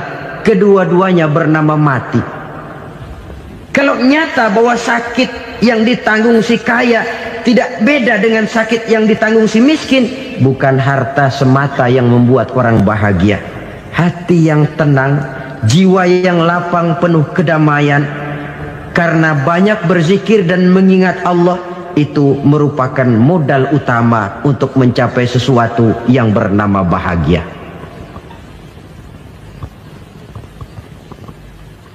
Saudara hadirin yang saya hormati, inilah yang pertama dari 4 ciri yang digambarkan oleh Nabi tentang tanda-tanda orang bahagia. Dan harus berangkat dari yang pertama ini, hati yang lapang. Ini yang harus kita miliki lebih dahulu. Baru nanti akan menyusul kepada poin yang ketiga, kedua, dan selanjutnya. Sebab kalau hati sudah terisi dengan jiwa yang lapang, seluruh persoalan insya Allah akan bisa kita atasi dengan sebagaimana mestinya. Yang kedua sekarang, tanda orang bahagia menurut baginda Nabi, markabun syariah. Orang bahagia itu, kata beliau, punya kendaraan biar cepat asal lancar. Artinya kemana dia mau pergi mudah. Apa maksud hadis ini? Kalau kita kaji lebih dalam, kendaraan itu kan alat transportasi. Transportasi tidak lain adalah usaha memudahkan komunikasi. Pindah dari situ kepada teori bahwa manusia adalah zon political, makhluk bermasyarakat yang tidak bisa memenuhi kebutuhan hidupnya secara sendirian. Kita memerlukan keberadaan orang lain dalam kehidupan ini. Untuk memakai baju saja kita sudah perlukan petani yang tanam kapas, pabrik yang memintal kapas jadi benang, pabrik yang menenun benang jadi kain, sampai kepada mesin jahit, sampai kepada tukang jahit. Itu cuma untuk memakai pakaian saja. Tidak seorang pun di antara kita yang sanggup memenuhi kebutuhan hidupnya secara sendiri. Kita perlu orang lain. Maka kebebasan dalam arti mutlak, kebebasan tanpa batas, itu tidak mungkin ada dalam kehidupan. Karena kita mengadakan yang disebut interaksi sosial. Setiap kegiatan kita tentu melibatkan orang lain. Menurut kita barangkali kita bebas jalan di jalan raya semaunya, tapi orang lain berkendaraan pun merasa bahwa ini ada juga jalan haknya, dan begitu selanjutnya. Oleh karena itu, maksud dari kendaraan yang cepat ini adalah khulata'uhu ma'as solihin. Lingkungan pergaulannya terdiri dari orang-orang soleh. Pergaulannya luas. Kemana dia pergi ada temannya. Kesulitannya ada tempat dia cerita. Dan kesulitan kalau sudah diceritakan kepada orang lain, taruh kata orang itu tidak bisa menolong, namun menceritakannya kepada orang yang kita percayai, kan paling kurang sudah mengurangi beban jiwa, mengurangi tanggungan batin, merasa masih ada tempat kita cerita. Maka lebih baik orang awam yang mau bergaul ketimbang orang setengah alim tapi ngunci pintu. Sebab nantinya akan timbul sikap picik, cupik pandangan, dan tidak luas menghadapi kenyataan dalam kehidupan ini. Namun yang harus kita garis bawahi, pergaulan memang mesti luas. Namun jangan sekali-kali lupa bahwa pergaulan sangat besar pengaruhnya dalam ikut membentuk kepribadian manusia. Sehari-hari bisa kita bilang, kalau kita dekat sama tukang minyak wangi, sekalipun nggak dibagi minyaknya, baunya tentu dapat. Betul? Tapi dekat sama tukang elas, walaupun nggak kena apinya, asapnya mesti kena. Kalau Syauqi mengatakan lebih jelas lagi, man asyaral asrafa asa musyarrafan wa muasyiral anzali ghairu musyarrafin. Awalam taral jildal hakira muqabbalan bisagri lamma sara jildal mushaf.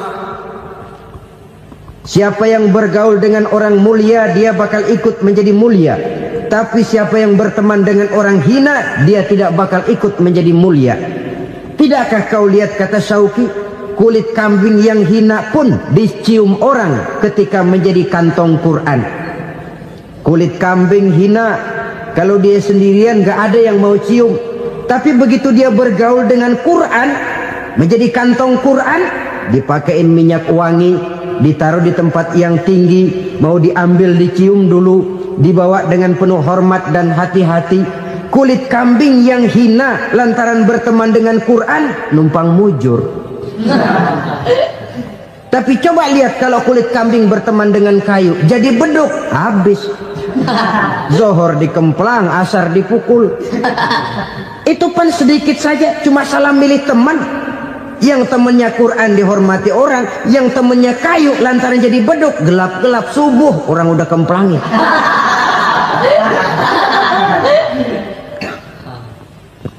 Maka terutama kepada adik-adik remaja yang masih mencari identitas diri, yang ibarat kaset masih kaset kosong, mudah diisi oleh apapun.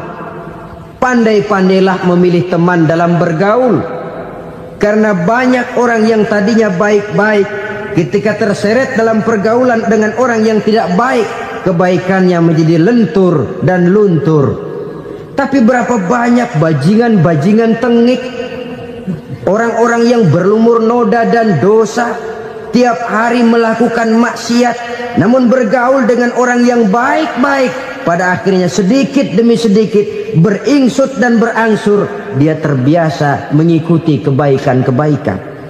Saya tekankan ini kepada remaja karena mereka masih mencari identitas diri. Apa yang mereka lihat mereka mau, apa yang mereka dengar mereka ingin tahu. Coba lihat kehidupan remaja.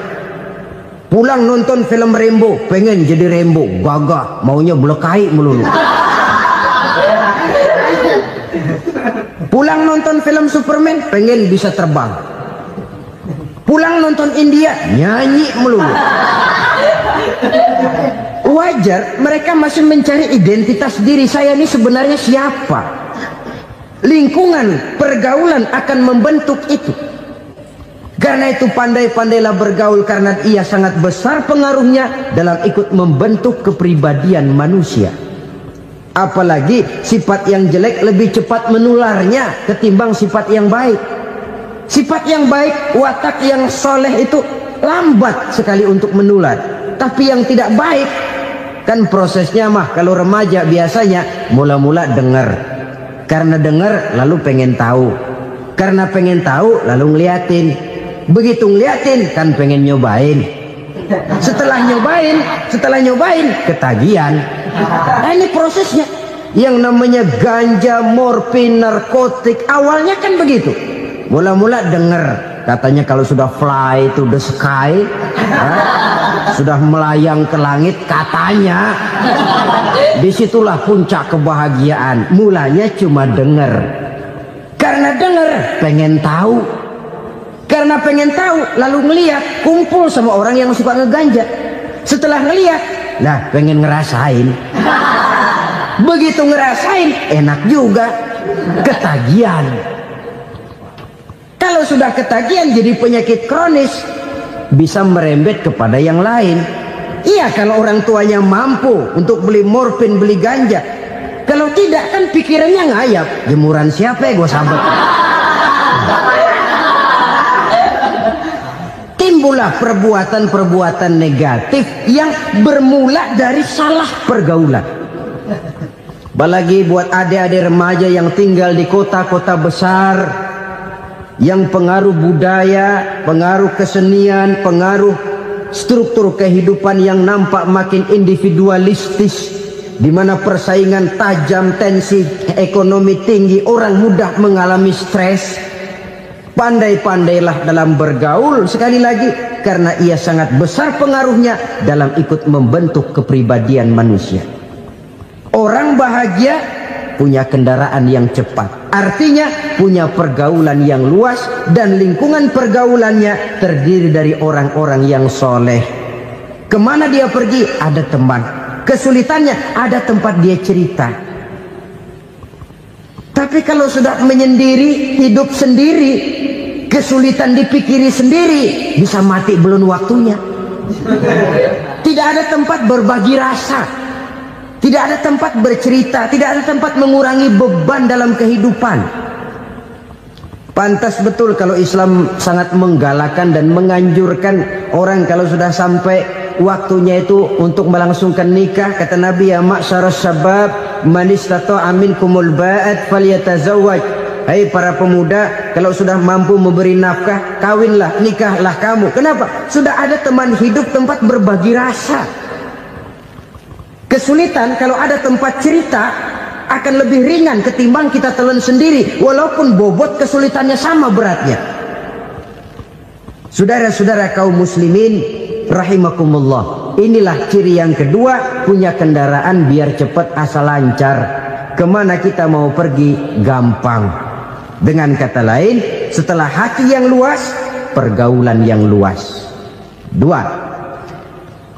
Yang ketiga sekarang, tanda orang bahagia itu menurut Nabi misbahun mudhi'un, punya lampu yang terang. Oh, itu enggak problem. Sekarang sudah zamannya listrik masuk desa, Pak. Lampu sudah terang semua. Betul, kalau itu yang dimaksud. Tapi tidak cuma itu. Karena lampu yang dimaksud di sini, lampu yang akan menerangi seluruh perjalanan hidup. Dan perjalanan hidup itu sudah dimulai sejak kita terlahir ke alam ini, sampai masuk ke alam barzah, kumpul di padang mahsyar, sampai ke akhirat. Lampu yang menerangi itu yang diperlukan. Kalau lampu, katakanlah yang paling top sekarang kan lampu jenis Mercury. Taruhlah itu di rumah kita, dia cuma menerangi rumah kita. Menerangi hati pun tidak sanggup. Bila kita masuk ke alam barzah, alam kubur, sanggupkah si Mercury yang begitu terang menerangi alam barzah kita? Tidak sanggup lagi. Sanggupkah lampu yang ratusan watt, bahkan puluhan ribu watt menerangi kehidupan di padang mahsyar? Tidak akan sanggup lagi. Kalau demikian, yang dimaksud lampu yang terang di sini apa? Tidak lain amal soleh, kebajikan yang kita lakukan dalam hidup. Itu yang akan jadi lampu penerang. Di dunia nama kita akan terang. Jasad kita boleh hancur terkubur tanah, tapi nama kita akan dikenang orang. Begitulah kalau orang meninggalkan kebajikan dalam hidup seperti sekarang. Ribuan orang tiap saat berziarah ke kubur Imam Syafi'i, ke kubur Imam Malik, ke kubur Imam Ghazali, ke kubur orang yang baik-baik, orang yang soleh-soleh. Kebajikannya yang ditinggalkan, yang mengukir namanya dengan tinta emas. Sehingga saudara sudah terbaring di alam kubur. Orang lewat, Allah, ini kuburannya Fulan bin Fulan, dulu ini kebaikannya Masya Allah, saya ikut merasakan. Mari kita mampir sebentar, kita Fatihah. Mohon disampaikan Allah pahalanya kepada almarhum. Al-Fatihah. Itu kalau orang baik-baik. Lalu saudara tanya, Pak, orang mati dikirimin Fatihah apa nyampe pahalanya? Saya jawab, kalau saudara nggak percaya, mati dulu dah. Nanti saya Fatihain, tungguin di sana. Umpama nggak sampai, balik lagi kemari. Sekarang ini kan maunya otak-otakan saja. Kalau nggak masuk otak, nggak percaya. Padahal alam gaib itu nggak bisa diotak-otakin. Sama saja dengan saudara pernah dengar cerita kapal Tampo Mas tenggelam tak? Pernah nggak? Di mana? Ya, di laut Masalembo. Begitu ke Tampo Mas tenggelam, ratusan penumpang itu terjun ke laut, dipermainkan gelombang, berjuang menghadapi maut itu. Orang lagi timbul tenggelam di lautan, dihantam ombak, kita tengokin pakai helikopter. Pak, lagi timbul tenggelam ya? Iya, tolongin. Jangan khawatir Pak, nih saya kirim intan Pak, harganya 10 juta. Kira-kira orang yang timbul tenggelam di laut seneng nggak? Tidak. Kan mahal toh intan 10 juta. Kenapa dia nggak senang? Karena intan 10 juta dalam kondisi seperti itu tidak sanggup menyelamatkan dia. Dia akan girang kalau dikirimin ban mobil bekas, dikirimin papan terentang atau bambu. Intan yang 10 juta dia nggak girang. Ban mobil bekas yang 1000 perak, tuh pegang, itu yang dia girang betul. Inilah sebabnya Nabi berkata, mal mayyitu fi qabrihi illa kal ghariqil mutaghawwis. Orang yang meninggal di alam kuburnya seperti orang timbul tenggelam di lautan. Yantaziru da'watan min ahli, menunggu doa dari keluarganya yang masih hidup. Duh, bapak saya sudah meninggal, saya sayang benar sama dia. Kirimin kulkas ke kuburannya Itu sama saja dengan tadi orang tenggelam di lautan dikirimi intan yang harganya 10 juta, tidak sampai. Begitulah kalau kebajikan yang kita tinggalkan dalam hidup, sudah mati pun kubur kita masih diziarahi orang. Tapi kalau jahat yang kita tinggalkan, boro-boro lah orang mau doa lewat dekat kuburan kita juga serem. Tuh bajingan no, dulu mati dipendem di situ tuh. Jangan lewat situ, ntar kesurupan, jangan. Lewat saja orang ngeri. Konon lagi membacakan Fatihah dan mengirimkan doa. Hidup pada hakikatnya adalah kesempatan untuk berbuat baik. Maka sekali kesempatan itu diberikan, manfaatkan dengan sebaiknya. Sebab kesempatan kedua tidak akan pernah ada. Kesempatan berbuat baik di sini, di akhirat sudah pembalasan namanya. Sekali kesempatan itu dicabut, dia tidak akan pernah dikembalikan lagi. Kata Iqbal, hidup tidak mundur ke belakang, Bung. Berhenti diinjak orang, mundur hancur. Tidak ada kata mundur dalam hidup ini. Berhenti diinjak orang, mundur kecebur. Tidak ada kata lain. Harus maju dalam kehidupan, dalam artian yang positif. Hidup adalah kesempatan untuk mengumpulkan kebajikan yang sebanyak-banyaknya. Di situ nilai daripada manusia. Sekarang ini memang nggak kelihatan kok, orang yang banyak pahala sama yang banyak dosa nggak kelihatan kok. Barangkali kalau habis bikin dosa palanya pada benjol, mungkin orang takut sama dosa. Tapi sekarang sama saja, orang yang banyak dosa dengan yang nggak banyak dosa jalan bareng dari belakang, sama, nggak kelihatan beda. Tapi ada waktunya di mana pahala memegang peranan, di mana dosa diperlihatkan. Sama saja kalau kita bawa mobil siang, lampu kan nggak begitu berfungsi. Apa lalu bilang, alah ini lampu berat-beratin, copot-copotin aja dah. Tidak perlu begitu. Kenapa? Pada suatu saat malam senja akan datang.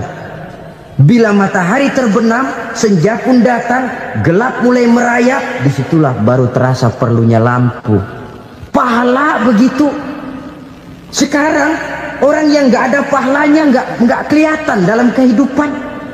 Tapi pada suatu saat senja kehidupan akan datang. Ajal merenggut nyawa, malam merayap, dan hidup mulai diliputi kegelapan di alam barzakh. Dikala itu kalau nggak punya lampu, alangkah malangnya kita. Sebab amal yang baik, kata Nabi, di alam barzakh itu akan diciptakan menjadi perempuan yang cantik menemani kita. Amal yang jahat akan menjadi orang yang paling jelek nemenin kita. Udah di tempat gelap yang nemenin jelek.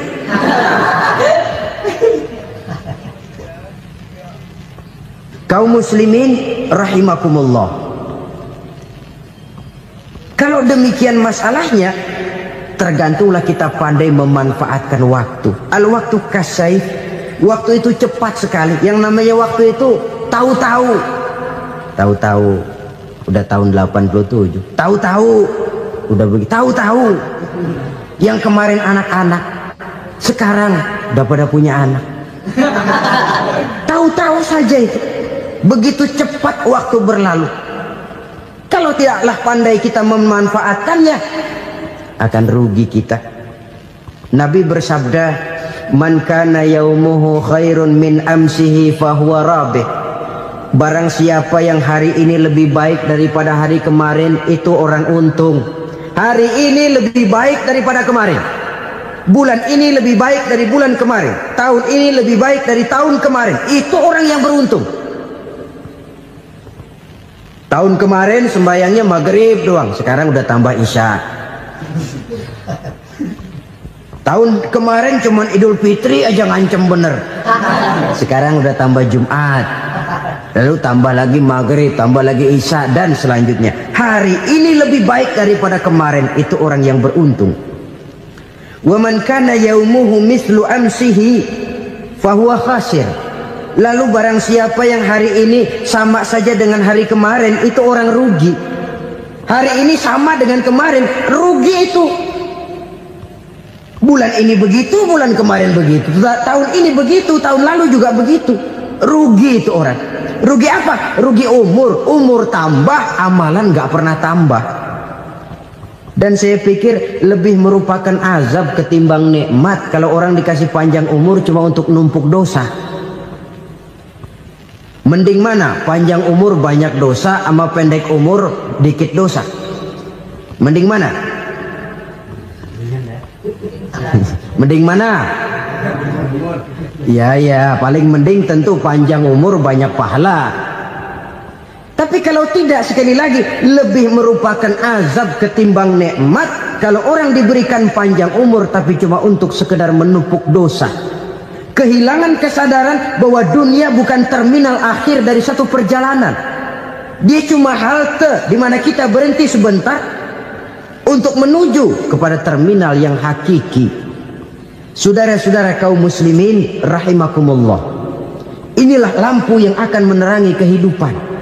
Amal yang kita lakukan di dalam kehidupan. Jadi yang dimaksud dengan lampu yang terang, kebajikan yang kita kerjakan dalam hidup. Nah, setiap orang di awal tadi saya bilang ingin bahagia. Bahagia itu kan hakikatnya kumpulan senang dan selamat. Senang, selamat. Apa bedanya? Senang tapi tidak selamat, nggak bahagia. Selamat tapi nggak senang, nggak bahagia orang. Contoh, kalau orang korupsi, duitnya banyak, senang dia, tapi keselamatannya. Ada tentara baris di samping rumahnya udah bingung, padahal tentara latihan. Tentara cuma latihan, dia bingung. Senang, tapi karena keselamatannya tidak terjamin, dia tidak bahagia. Sebaliknya pegawai negeri jujur benar, cuma segaji-gajinya, selamat nggak korupsi, tapi melarat, ya nggak bahagia juga, kurang senang. Kesenangan dan keselamatan untuk dunia saja, ya sekali lagi, kalau cuma sekedar untuk dunia saja, bisa dibeli pakai uang. Bisa dibeli pakai uang. Saudara ingin selamat, bisa dibeli pakai uang. Saudara ingin senang, bisa dibeli dengan uang. Tapi setelah mati, masuk ke alam barzah, habis kekuasaan uang. Nggak bisa lagi beli keselamatan pakai uang. Tidak mungkin lagi membeli kesenangan dengan uang. Di situ pahala yang megang peranan. Makin banyak pahala, makin banyak saham untuk membeli kesenangan dan keselamatan, untuk memperoleh yang namanya bahagia. Dan jangan lupa loh, di alam barzah kita nggak sebentar, menunggu datangnya kiamat. Loh iya, kalau kita begitu dikuburin terus kiamat datang, untung. Tapi kalau masih harus 1000, 2000, puluhan ribu tahun yang akan datang, dalam satu penantian yang begitu lama, tanpa saham untuk memperoleh kebahagiaan, satu kemalangan yang tidak ada pernah putus-putusnya. Janganlah tergelincir oleh kebahagiaan sebentar yang menipu dengan mengorbankan kebahagiaan hakiki yang berjangka panjang. Apa artinya senyum sejenak kalau harus ditebus dengan tangis seumur hidup? Biarlah kita minum jamu, pahit memang, getir memang, tapi kan besok badan sehat. Daripada sekarang minum sirup, manis memang, enak memang, tapi bibir pada jontor besok itu. Sirawan, batuk, nggak karu-karuan. Banyak orang tertipu oleh kesenangan yang sebentar. Padahal laisa kullu ma yalma'u zahaban. Belum tentu semua yang berkilat itu emas. Belum tentu semua yang gemerlap itu intan. Karena itu, marilah manfaatkan kesempatan yang diberikan Allah ini untuk mengumpulkan kebajikan yang sebanyak-banyaknya. Yang terakhir sekarang, yang keempat, tanda orang bahagia kata Nabi. Zaujatun salihah. Orang bahagia itu tanda yang keempat kata Nabi, punya istri biar cakep asal taat. Sudah surga itu sudah. Cakep taat. Istri kayak gitu, kalau belum mati jangan dikuburin dulu. Sudah cakep taat lagi. Tapi kadang-kadang enggak, udah jelek ngadat melulu. Apa yang mau dipilih? Sebab itu Quran mengatakan istri pakaian untuk suami, suami pakaian untuk istri. Kenapa suami istri diibaratkan pakaian? Alangkah tingginya gaya bahasa Quran ini. Suami istri teman hidup, hidup perjalanan panjang. Sejak kita dalam rahim sudah ada hidup kan di sini. Sampai ke alam dunia, masuk ke alam barzah, kumpul di padang mahsyar, sampai menuju akhirat, itu perjalanan hidup. Carilah istri atau suami, teman hidup yang membawa manfaat tidak hanya kehidupan di dunia ini, sampai di alam barzah, sampai di padang mahsyar. Suaminya mungkin meninggal lebih dulu, atau istrinya mungkin meninggal lebih dulu.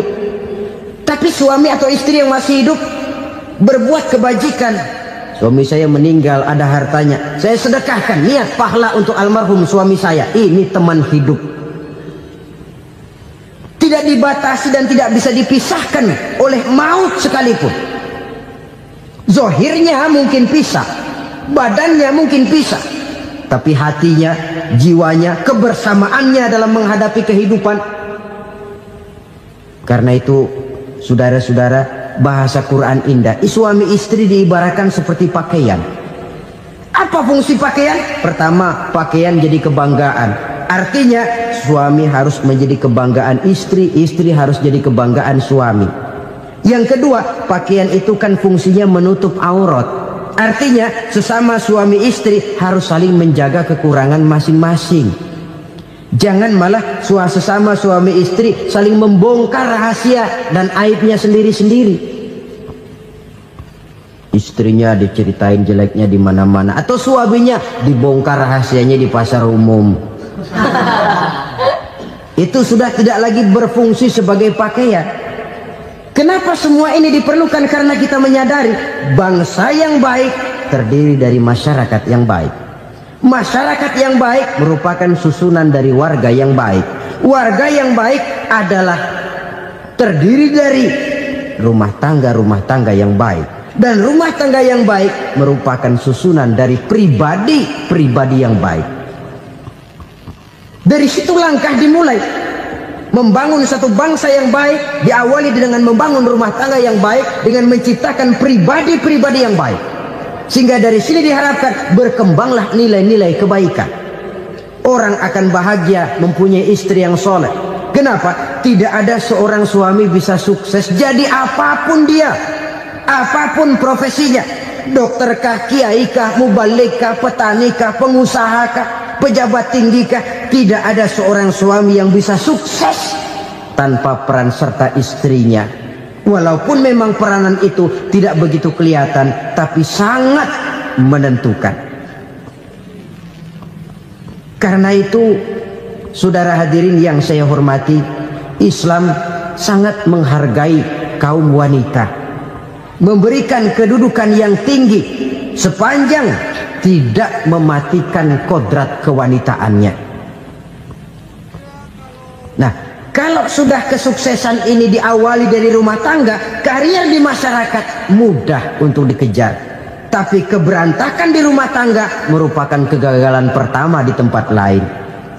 Nah, inilah saja yang dapat Al-Fakir sampaikan pada pertemuan kali ini.